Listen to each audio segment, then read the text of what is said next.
तिम्रो पूजा गर्छौँ राखी भक्ति हामी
तिम्रो पूजा गर्छौँ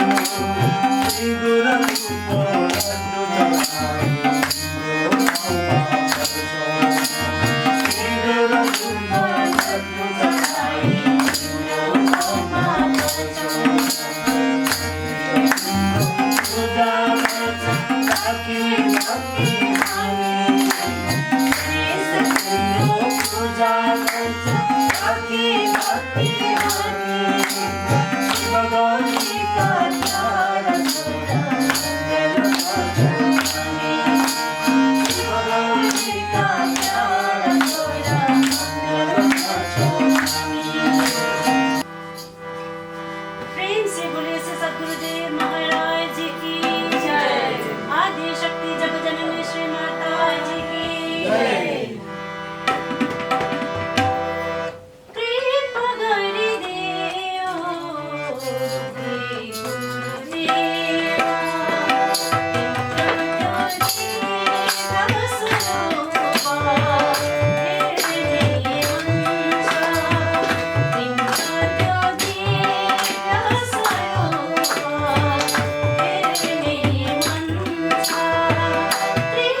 कुनै ज्ञानदाता प्रभु परमेश्वर उहाँको चरण कमलमा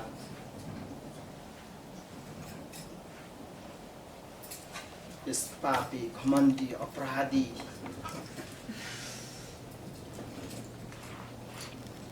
पापले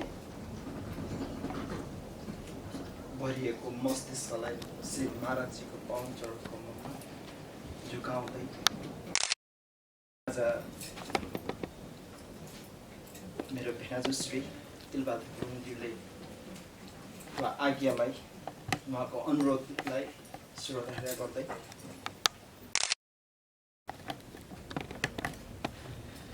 आफूले जाने नजानेको जसन् बुझेको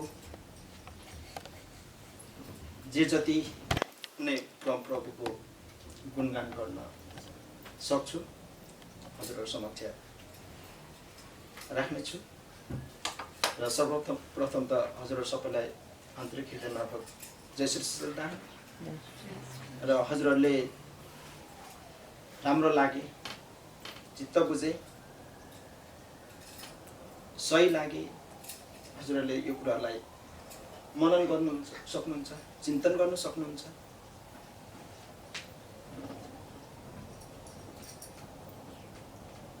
बेठिक लागे सही नलागे सान्दर्भिक नलागे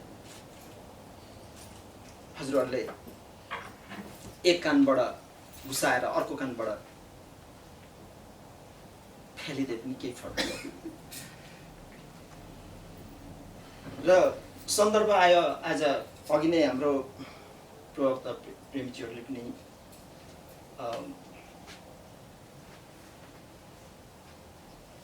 सत्सङ्ग भजन कीर्तनहरू गरिराख्नु भएको छ सुन्दै आइराख्नु भएको छ र सन्दर्भ रह्यो आज श्री महाराजजीको 59औं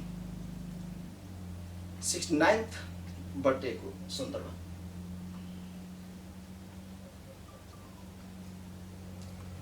बर्थडे मनाउँदाखेरि साँच्चै नै यो सुअवसर यो सौभाग्य चाहिँ जहिले तहिले साँच्चै नै आउँदैन यो चाहिँ अलिकति कनेक्टिभिटी हुनै पर्छ जस्तो कि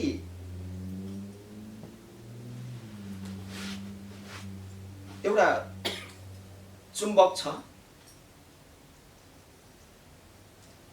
त्यो चुम्बकको छेउछाउमा चाहिँ फलामहरू आयो भने स्वतः त्यो चुम्बकले तानिहाल्छ त्यो नतानेर रहनै सक्दैन यो एउटा ल अफ नेचरमा पर्छ र यो आध्यात्मिक कुरा पनि वास्तवमा त्यसले चाहिँ मेल खान्छ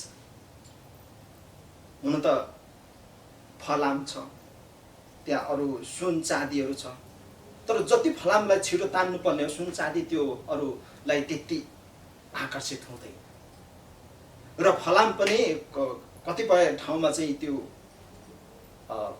रस्टिङ भएको कारणले गर्दाखेरि ख्याल आएकोले गर्दाखेरि अलिकति त्यसको त्यो आकर्षण एक आपसमा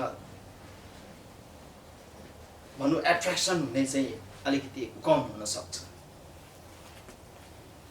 र त्यो रस्टिङलाई अलिकति फुर्किने यताउता फ्याल्ने चाहिँ यस्तै सत्सङ्ग भजन कीर्तन र महाराजजीको दर्शन पर्सन सन्त महात्माको दर्शन पर्सन भजन कीर्तन सुन्ने यसरी नै हामी प्रेमीहरूमा भेटघाट गरेर यताउता गर्ने कुराहरूले धेरै ठुलो भूमिका खेल्ने गर्दछ र हजुरहरू साँच्चै नै मलाई लाग्छ कि तपाईँहरूमा पनि त्यो चुम्बकीय गुण भएको हुनुपर्छ त्यसै कारणले गर्दाखेरि हजुरहरू यहाँनिर यहाँसम्म कति टाढो टाढोबाट आइपुग्नु भयो सायद त्यो चुम्बकीय जुन गुण नभएको भए हजुरहरू आज सायद अन्त कतै हुनुहुन्थ्यो र मैले सन्दर्भ बर्थडेको लाँदा लाँदै कुरो अर्कोतिर गयो माफ गर्नु होला महाराजजी यस्तो समयमा जन्मिनु भयो हुन त यो हामीले त्यति बेला जुन भुटान नेपाल इन्डियामा यो सान्दर्भिक हुन जान्छ, तर यो चाहिँ यो अस्ट्रेलिया भयो, उता अफ्रिकातिर भयो, उता युरोप अमेरिकातिर चाहिँ सायद अलिकति मेल नखान सक्छ।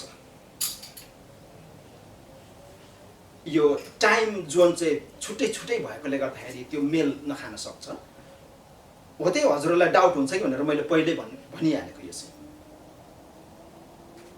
कि महाराजजी यस्तो दिनमा जन्मिनु भएको छ कि रात पनि दिन पनि बराबर भएको दिन चाहिँ 21 सेप्टेम्बर पर्छ। तर यो चाहिँ मैले अघि नै भने कि नेपाल भुटान इन्डियामा मात्रै यो सान्दर्भिक हुन्छ।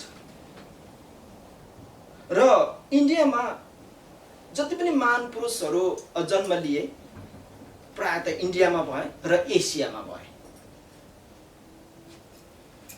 त्यहाँदेखि अन्ततिर सायद त मैले अझसम्म हजुरहरूले कहीँ भेटाउनु भएको छ भने मलाई त्यो ज्ञात गराउन सक्नुहुन्छ, तर मैले जाने बुझे अनुसार इन्डिया र एसियादेखि बाहेक अरू कुनै देशमा पनि महान पुरुषले जन्म लिएको रेकर्ड छैन। र महाराजजीले पनि 21 सेप्टेम्बरमा जुन चाहिँ दिन र रात बराबरी हुन्छ त्यो समयमा दिनु पर्यो।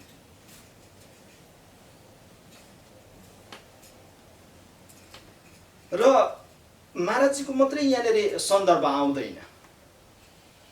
हुन त सबैको जन्ममा हामी पनि कतै कतै त्यसरी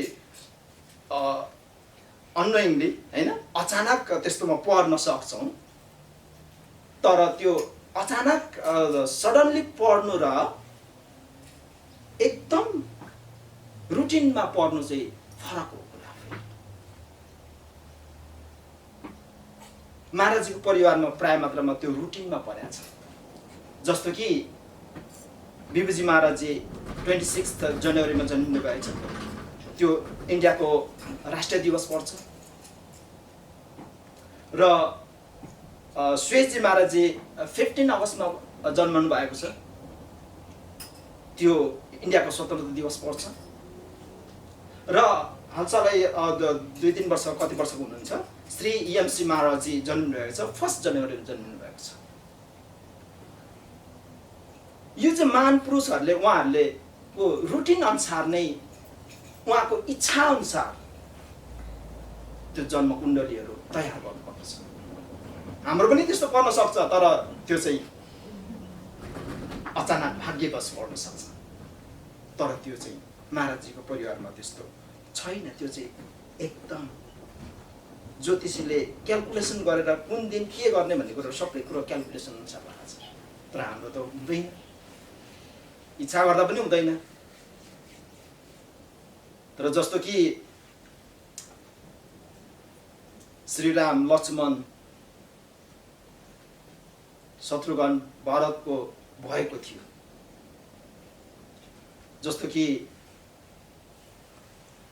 द्रौपदीको भएको थियो।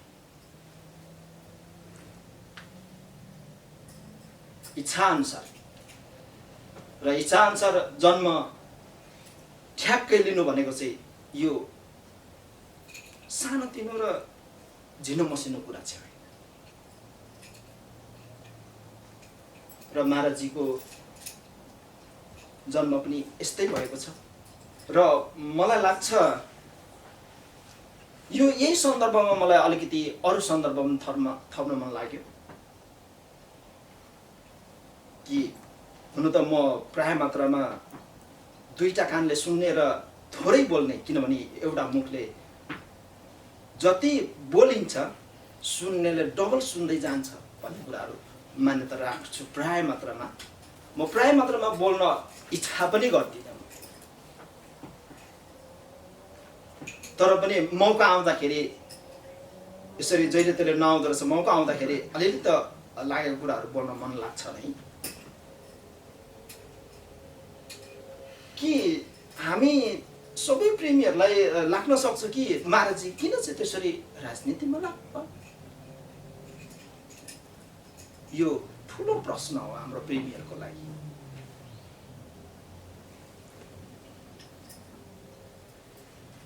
हुन त मैले सबै जानेको बुझेको भनेर म घमण्ड गर्नु मेरो त्यो मूर्खता बाहेक अरू केही हुन सक्दैन। तथापि मलाई के लाग्छ भने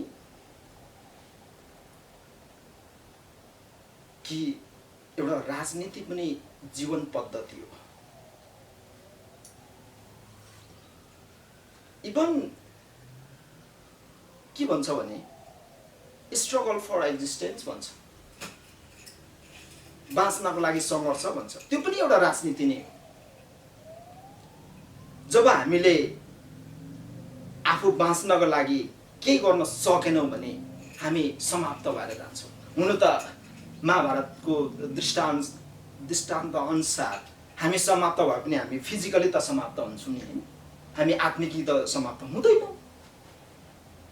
तर पनि यो संसारमा जन्मेपछि भौतिकतालाई पनि आध्यात्मिकतालाई पनि सामाजिक हरेक कुराहरूलाई अगाडि बढाउनको लागि यो सबै कुराहरू एकदम महत्त्वपूर्ण छ। हुन त म सामाजिक प्राणी, म समाज मात्रै भए हुन्छ भनेर हामीले त्यसरी लत्ता छाडेर चाहिँ अलि हुँदैन। मेरो भन्नुको तात्पर्य यो पनि होइन कि फेरि के तपाईँहरू चाहिँ सबै गएर चाहिँ राजनीतिमा फसेर चाहिँ कसै प्रधानमन्त्री बन्नुपर्छ, कसै राष्ट्रपति बन्नुपर्छ भन्ने मेरो त्यो चाहिँ होइन। फेरि मेरो उद्देश्य के हो भन्दाखेरि हामी बाँच्नको लागि, अरूलाई बचाउनको लागि, आफ्नो धर्म संस्कृतिहरू परम्पराहरू जोगाउनको लागि, संरक्षण संवर्धन गर्नको लागि, यो आध्यात्मिकतालाई यथावत राख्नको लागि, यो कुराहरूलाई महाराजजीको जुन आध्यात्मिक जुन विश्वगुरु बन्ने एउटा सिद्धान्त छ, विश्वमा एउटा शान्ति स्थापना गर्ने, सबैलाई ज्ञान प्रचार गर्ने, सबैलाई मुक्ति दिलाउने एउटा जुन उद्देश्य छ, त्यो उद्देश्य परिपूर्ति गर्नको लागि चाहिँ हामीले राजनीति गर्नु होइन, राजनीतिक बुझ्न अति आवश्यक छ। कसले कहाँबाट के गर्दैछ, कहाँबाट ज्वारा कोट्याउँदैछ, त्यो हामी अति सजग हुनु चाहिँ आवश्यक पर्छ। त्यसै कारणले गर्दाखेरि महाराजजी राजनीतिमा संलग्न हुनुभएको छ। कृष्ण भगवानले सायद जसरी त्यो द्वापर युगमा राजनीति नगर्नु भएको भए, कूटनीतिक नगर्नु भएको भए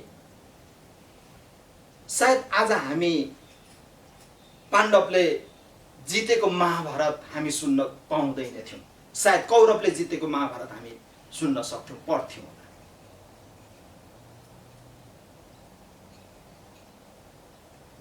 त्यसै कारणले गर्दाखेरि यो कति कुराहरू त्यति बेला त सायद त्यो कृष्णले जसरी स्थापित भगवान कृष्णले जसरी स्थापित गर्नुभयो हैन, नियम कानुनहरू त्यो अहिलेसम्म चलिआएको छ। तर अहिले त्यही हिसाबमा महाराजजीले जुन अहिलेको आध्यात्मिकता, धार्मिकता, जुन वसुधैव कुटुम्बकमको सिद्धान्त छ, विश्वगुरुको सिद्धान्त छ, त्यही हिसाबमा द्वापर युगकै हिसाबमा चाहिँ त्यो अलि असम्भव जस्तो देखिन्छ। र त्यसैलाई चाहिँ नियम कानुनहरू एउटा देशको नियम कानुन मात्रै नभएर अन्तर्राष्ट्रिय कानुनहरूलाई पनि चेन्ज गर्दै गर्दै गर्दै लगेर चाहिँ त्यो कुराहरूलाई स्थापित गर्न आवश्यक हुन्छ अहिलेको जमानामा, ताकि जुन बुद्धको जमानामा चाहिँ कृष्ण जन्मेको भए कृष्णको महत्त्वै हुन्थेन। जुन कृष्ण महाभारतको जमाना थियो, द्वापर युगको जमाना थियो, त्यति बेला बुद्ध जन्मेको भए बुद्धको पनि केही आवश्यक हुन्थेन त्यति बेला। र यो कुराहरू चाहिँ जहिले पनि महापुरुषहरूले यस्तो ठाउँमा यस्तो दिनमा जन्म लिनुहुन्छ कि त्यहाँको समय सान्दर्भिक हेरेर कसरी चाहिँ त्यसलाई यो कुराहरूलाई अगाडि बढाउने भन्ने कुराहरू चाहिँ महान पुरुषहरूको जन्म यसरी हुने गर्दछ। सायद त्यो त्रेता युगमा पनि बुद्ध जन्मेको भए, बुद्ध चाहिँ पहिला राम भएर आएको भए काम बन्द थिएन।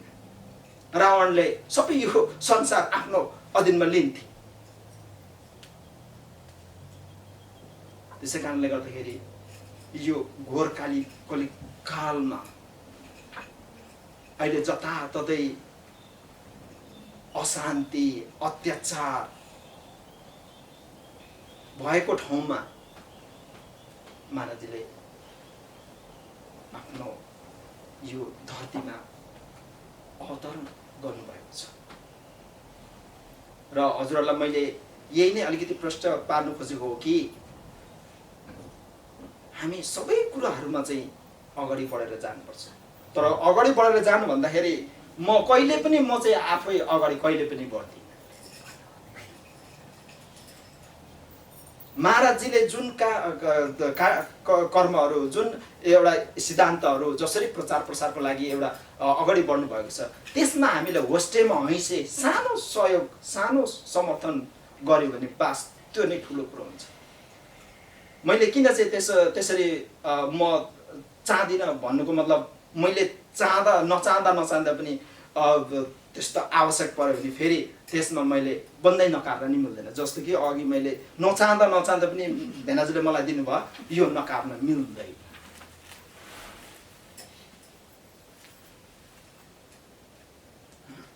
जस्तो कि एउटा उदाहरण दिन्छु यस विषयमा मलाई म कि जब विवेकानन्दजी उहाँलाई यो ज्ञान गुणको कुराहरू केही भएको थिएन, उहाँ आफ्नो बाटो हिँडिराख्नु भएको थियो।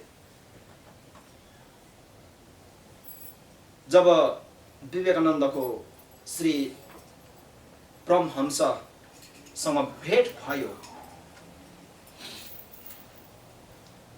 अनजान छ, कहिले भेटेको छैन, कहिले देखेको छैन, तथापि उहाँहरूको भेट पहिलो भेट नै यस्तो भयो कि उहाँहरू सधैँभरि भेट भइरहेको थियो। भनौँ मतलब यहाँनिर के हो भन्दाखेरि जुन महापुरुषहरूलाई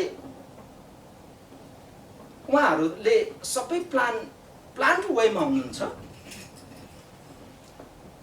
तर जुन त्यो मिडियम कर्ता उहाँहरूले हुनुहुन्छ, तर यसो कार्य सम्पन्न गर्ने चाहिँ उहाँहरूले नै छान्नुहुन्छ।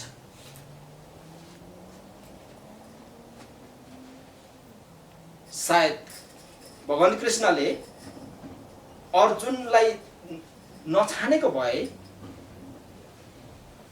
अर्जुन त्यहाँ नभएको भए के हुन्थ्यो होला?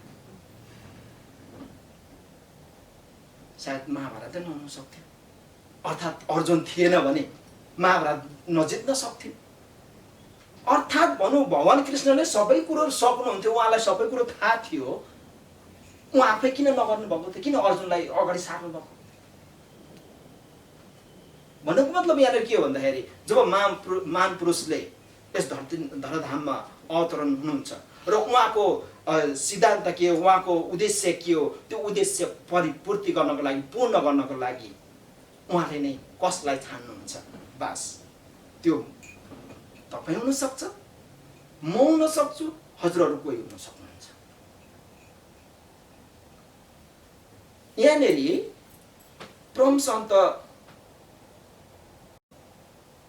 परमहंस महाराजजीले चाहिँ जब विवेकानन्दलाई पहिलो भेट्नुभयो, उहाँहरूसँग डाइरेक्ट कनेक्सन भइगयो। एकैचोटि फर्स्ट टाइममै डाइरेक्ट कनेक्सन भयो। जसरी यो बिजुली चाहिँ ब्लकबाट अर्कोमा गएर चाहिँ झलाल बल्छ नि, त्यसरी नै कनेक्सन भयो। त्यहाँबाट परमहंसजीले यो चाहिँ मेरो सही मान्छे हो, मैले यसलाई पक्रिनुपर्छ, यसले चाहिँ मेरो प्रचार प्रसार, मेरो उद्देश्य के हो, म यहाँ आउनुको उद्देश्य के हो, मैले के गर्नुपर्छ भन्ने कुरो यो मान्छेले मात्रै सक्छ भन्ने कुरो परमहंसलाई पहिल्यै थाहा भयो जब भेट भयो। मैले अघि नै भने हजुरहरूलाई कि एउटा कनेक्सन म्याग्नेटिक जुन त्यसको सब्सटेन्स हुन्छ हैन, त्यो आफसे आफ आकर्षण हुन्छ, त्यसमा कुनै कसैले रोक्न सक्दैन, आफसे आफ हुन्छ। हामीले केही चाहिराख्नु पर्दैन।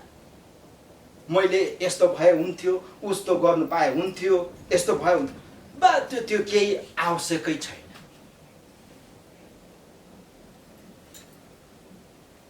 अनि जब त्यसरी विवेकानन्दको उहाँसँग भेट भयो, विवेकानन्द त्यहाँनिर त्यो यताउता भएपछि उनलाई पनि त्यस्तो साह्रो थाहा छैन कि मसँग के भयो भएन, कसरी किन भेटघाट भयो, मेरो भेटघाट हुनुको उद्देश्य के हो भन्ने कुरो पनि उहाँलाई थाहा छैन।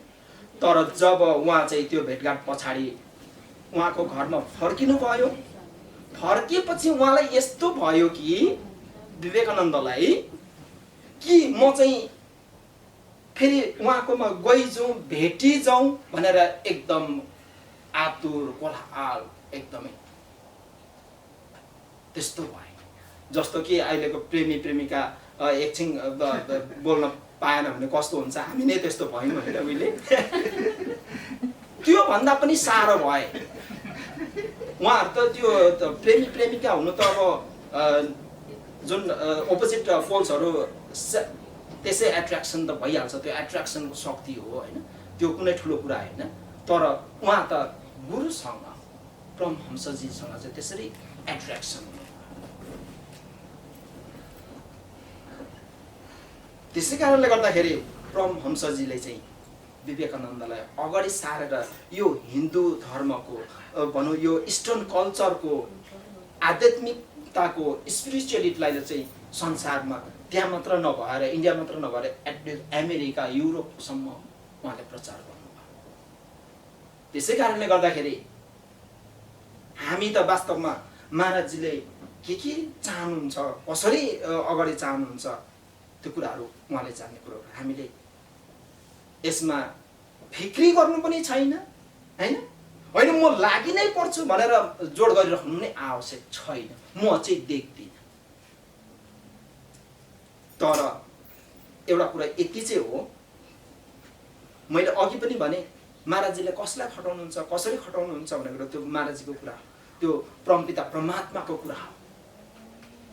तर त्यसमा हामीले जान्दा जान्दै, नजान्दा पनि त्यस्तो कुराहरू हुन सक्छ। तर त्यसमा चाहिँ मैले अघि भेनाजुले मलाई यो बोल्ने मौका दिँदै पनि मैले इन्कार गरिरहेको थिएँ। इन्कार गर्न पनि एकचोटि मिल्छ, दुईचोटि मिल्छ, तीनचोटिदेखि मिल्दैन। चाहे जेसुकै होस्, महाभारतको युद्धको कुराहरू गर्ने हो भने, कृष्णको कुराले हो भने, आफ्नो पितालाई पनि त्यस्तो परीक्षाको घडी आयो भने आफ्नो मान्छेलाई पनि छिनाउनु पर्यो भने पनि छिना भन्छ त। महाभारतले त त्यसै भन्नु, नत्र भने त्यति नभनेको भए त अर्जुनले युद्धै गर्थेन। तर समय आयो भने हामीले इन्कार चाहिँ गर्नु। त्यसै कारणले गर्दाखेरि म धेरै समय नलिउँ, यस्तो कुराहरू फेरि पनि हाम्रो जीवनमा आइरहोस् कि हामी यही महाराजजीसँग यही प्रार्थना गरौँ कि हजुरको सेवा भक्ति, सुमिरन, भजन, कीर्तन सधैँ गरिरहन पाऊँ,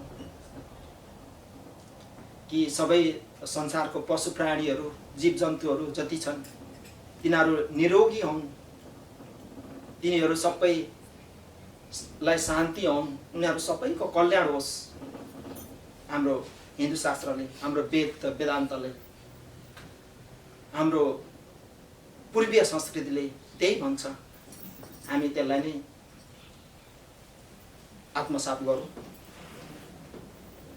वास्तवमा यो संसारमा त ठुलो म ठुलो, तेरो राम्रो मेरो राम्रो भनेर केही पाउनु छैन, केही लानु छैन, केही छैन।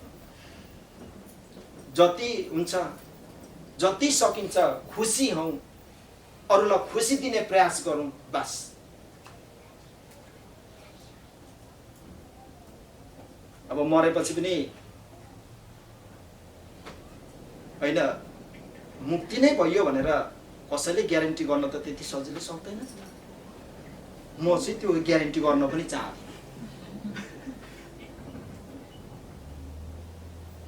तर पनि भगवान हामीले जब हामीले गरिब दुखीहरूलाई सेवा गर्छौँ, हामीले ठुलो कतैलाई यताउता हामी दान दक्षिणा गऱ्यौँ भने पनि हामी दान दक्षिणा गरियो भनेर मक्ख पर्छौँ। तर त्योभन्दा पनि ठुलो चाहिँ सानो भोकाको एउटा गरिबलाई नाना दियौँ भने, उसलाई खाना दियौँ भने त्यो चाहिँ साँच्चै नै महत्त्वपूर्ण हुन्छ। त्यसैले भन्छ नि, बाइबलले पनि भन्छ नि, देब्रे हातले दिएको दाहिनेले थाहा नपाओस्, दाहिनेले दिएको देब्रेले नथाहा पाओस् भन्छ। त्यो चाहिँ साँच्चीको दान हो, त्यो चाहिँ पाइन्छ। तर घमण्ड साथ दिएको दानहरू, बिल गेट्सले धेरै धेरै कति डब्लुएचओमा कति दिएका छन्, तर त्यो एउटा घमण्डीपना देखिन्छ। हुन त कति कुराहरू राम्रो पनि गर्छ, नराम्रो पनि गर्छ। त्यसै कारणले गर्दा म धेरै बोल्न चाहदिनँ। छोटो छोटो छोटो छोटो भन्दा भन्दै पनि धेरै लामो गयो होला। हजुरहरूलाई जति कुराहरू राम्रो लागे सबै राम्रो लाग्यो, ग्रहण गर्नु होला। नलागे मलाई नै फिर्ता दिनुहोस् त म भन्दिनँ।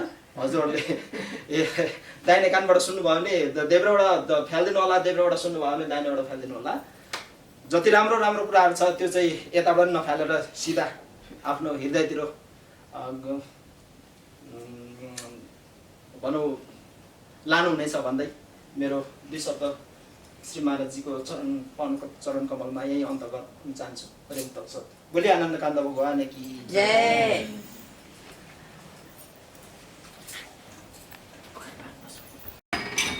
जन्म उत्सव